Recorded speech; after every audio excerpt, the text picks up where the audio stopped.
He said, I fall in love with one girl. They said, which girl, He said, this girl, usually I met her at the corridor around midnight. So the mom was like, what? Which girl,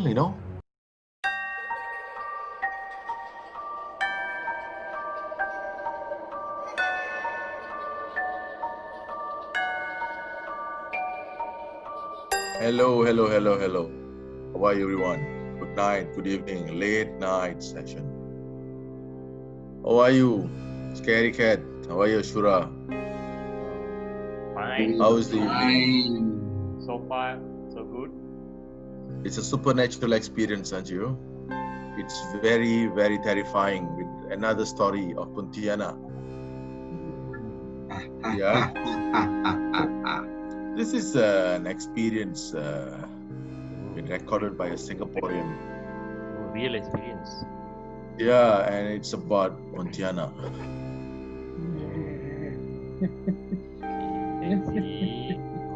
So let's get to the story now. It's around 2011.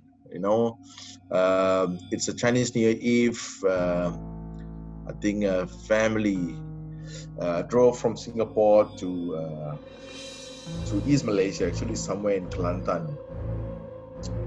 So they had dinner, left the checkpoint, Woodland checkpoint, and they are on the way to KL. I mean, pass through KL actually, not through KL, pass through KL, and they tend to feel like the evening drive was a bit spooky. So no one in the car felt comfortable during the journey.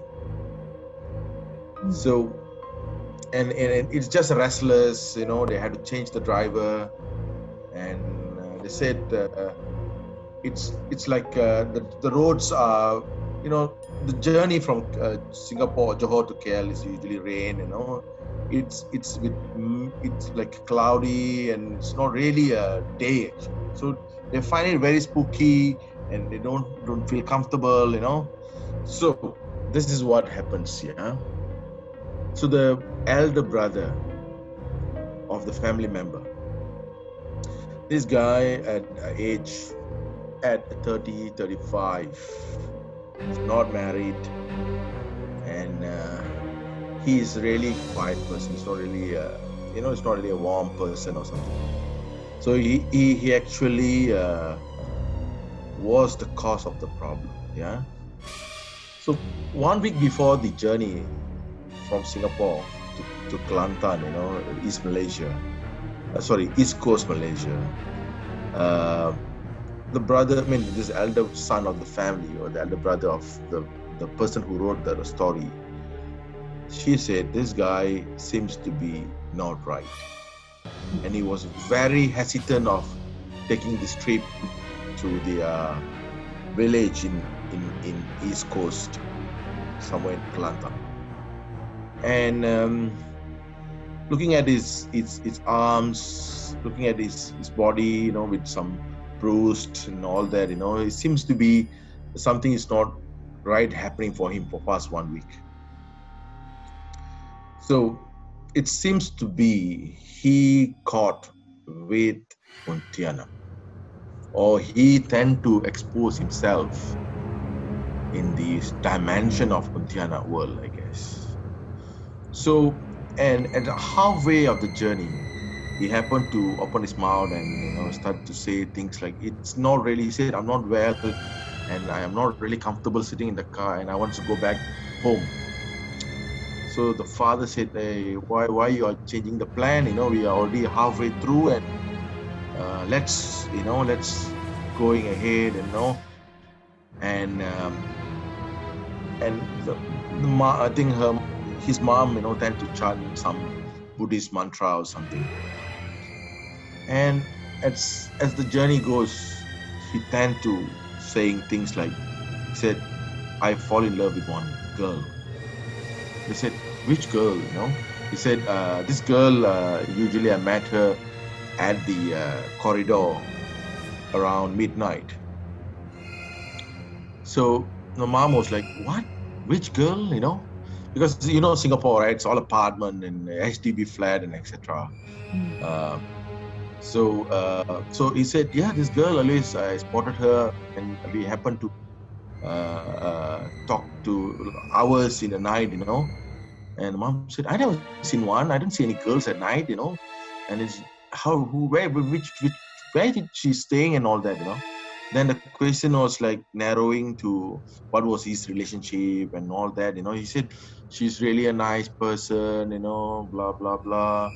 And and he was saying that, look, we've been playing and this is where I get bruised and I get, red spots and all that.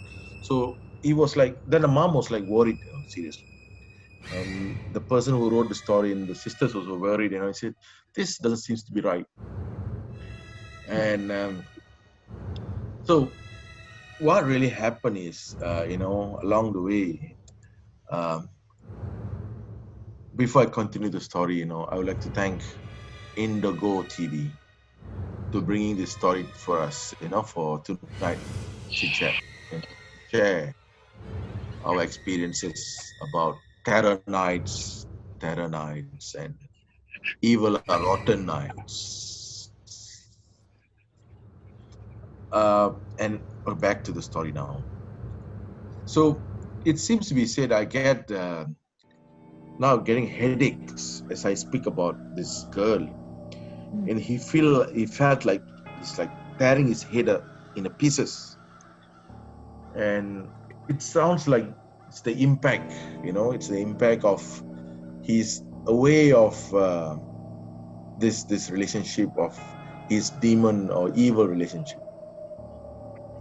So along the way, they pass by.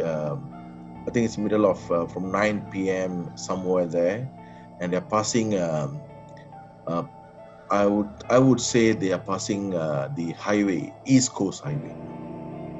This is from Gomba to Kuantan. This is the highway, and he requests to stop. To an R&R to go to the loo, something, to freshen up with themselves.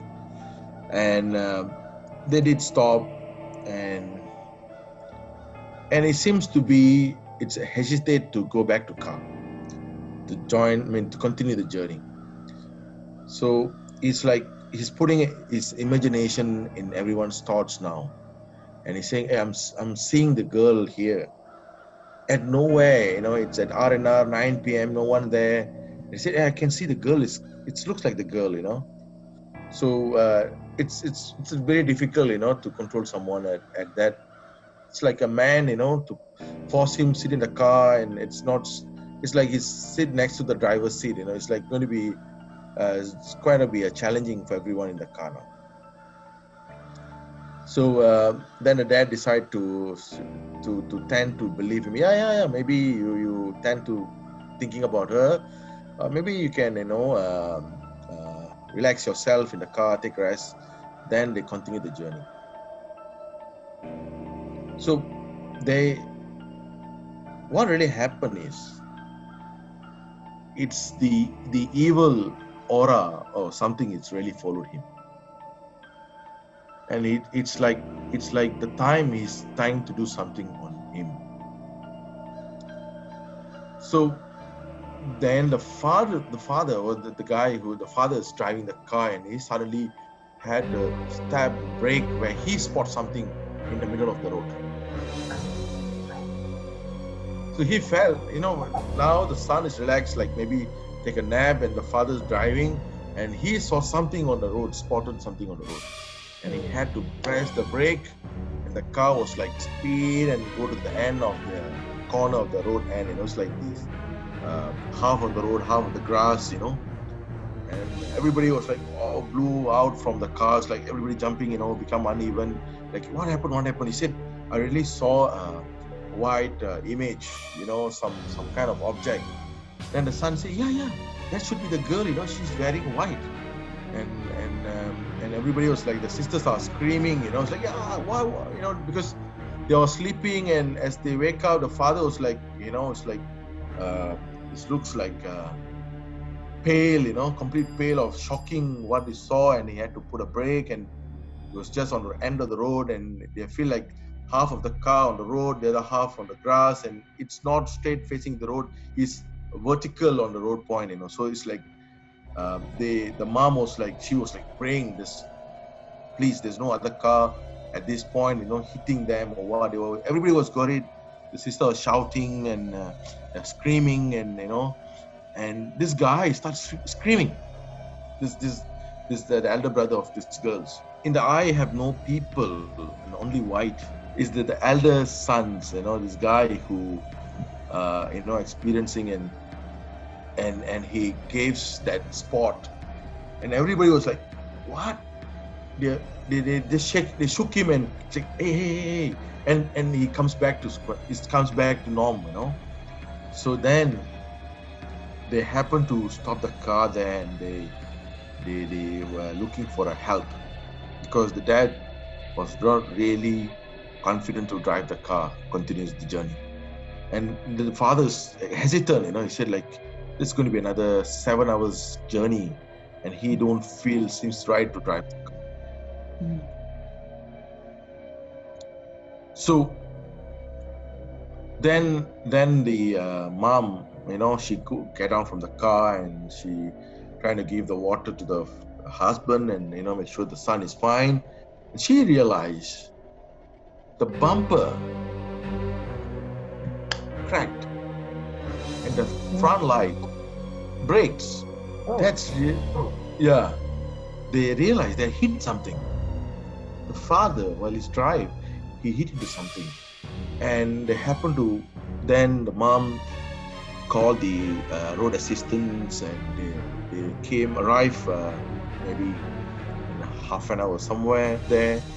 Then they helped them to rest for a while, and then to help them to fix the light, or so they didn't cover about what happened to the car. And then they said that there's nothing was in the road.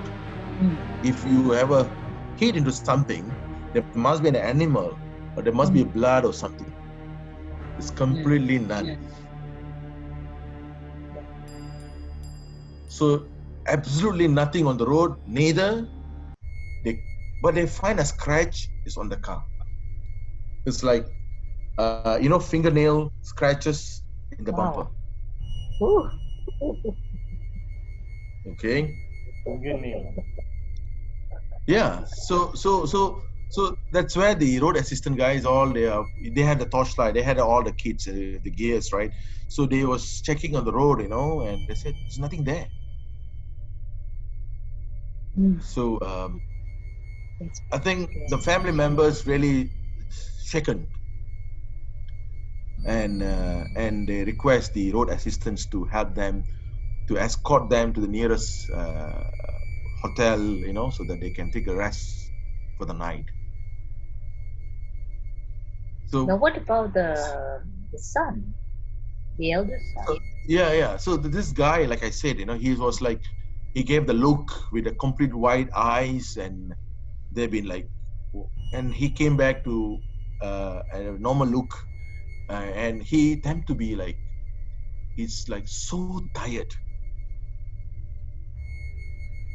He was so tired, and he has no energy to speak up, and that's where they decide to, the father doesn't have the courage to drive again, and they request the road assistants, to help them to find the nearest hotel and escort them there, and they put a night there.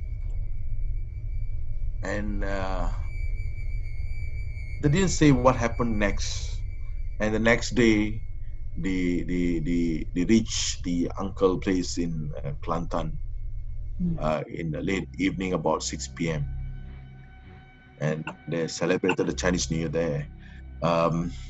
So the brother tended to be very quiet again, and he was, seems to be terrified, and he, it wasn't really right. So they took him to the Buddhist temple, and they did some ceremony, prayers, hope that, things should gone away. So this is what was being shared actually, nothing else. So I probably would like to, follow up with them, want to know what exactly happened after they returned back to Singapore. But how did or where did this son, you mentioned he said he met a girl. He at their house in Singapore, at their apartment. He met a girl in their apartment. So he was saying that, if he goes back to what I was saying earlier, he said, I met a girl in the middle of the night at our corridor. So I would say that, I'm going to touch base with this story person, who the person who put the story, and I want to find out what exactly happened next. I think the reason why they didn't want to share from then on is something terrible must happen after that,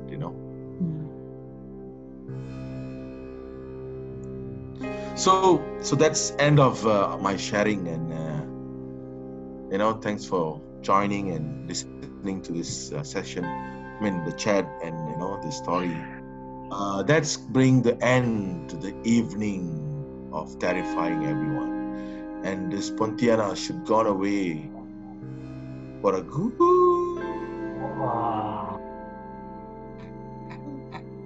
reason.